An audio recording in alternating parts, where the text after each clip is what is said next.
ఒక అడవిలో ఒక ఎద్దు ఉండేది. దానికి చాలా పెద్ద, పదునైన కొమ్ములు ఉండేవి. తన బలంపై చాలా పొగరుగా ఉండేది.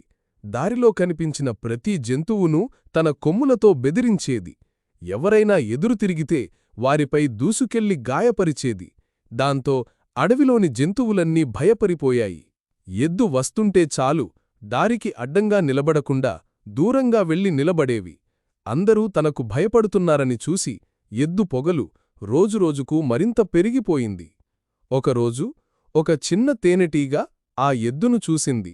ఇలా అమాయక జంతువులను భయపెట్టడం తప్పు, దీనికి ఒక గుణపాఠం చెప్పాలి అని అనుకుంది. అది ఎద్దు దగ్గరకు వెళ్ళి, ఏమయ్యా, నీకు అంత దమ్ముంటే నన్ను చంపి చూపించు చూద్దాం అని సవాలు చేసింది. ఆ మాటలకు ఎద్దుకు విపరీతమైన కోపం వచ్చింది. వెంటనే తేనెటీగ మీదకు దూకింది. కాని తేనెటీగ గాలిలో చురుకుగా ఎగురుతూ ఎద్దుకు అందకుండా తప్పించుకుంది. అంతలోనే ఎద్దు ముక్కు దగ్గరకు వెళ్ళి మళ్ళీ మళ్ళీ గట్టిగా కుట్టసాగింది. నొప్పితూ ఎద్దు తలను అటూ ఇటూ ఊపింది. కిందమీదు పడుతూ పరుగులు పెట్టింది. ఎంత ప్రయత్నించినా తేనెటీగను పట్టుకోలేకపోయింది. చివరకు నొప్పి తట్టుకోలేక ఎద్దు, అమ్మో, నాతో పొరపాటయ్యింది.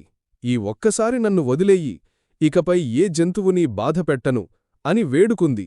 అప్పుడు తేనెటీగ, ఈసారి నిన్ను వదిలేస్తున్నాను, కాని మళ్ళీ ఎవరి జోలికైనా వెళితే నేను ఒంటరిగా రాను, నా గుంపంతా వచ్చి నీకు బుద్ధి చెబుతుంది అని హెచ్చరించింది. ఆ మాటలు విన్న ఎద్దు భయపడి తన తప్పు తెలుసుకుంది. ఆ రోజునుంచి అది ఎవరినీ బెదిరించకుండా అందరితో మంచిగా ప్రవర్తించడం ప్రారంభించింది. నీతి: పొగరు ఎంత పెద్దదైనా తెలివి మరియు ఐక్యత ముందు నిలవదు.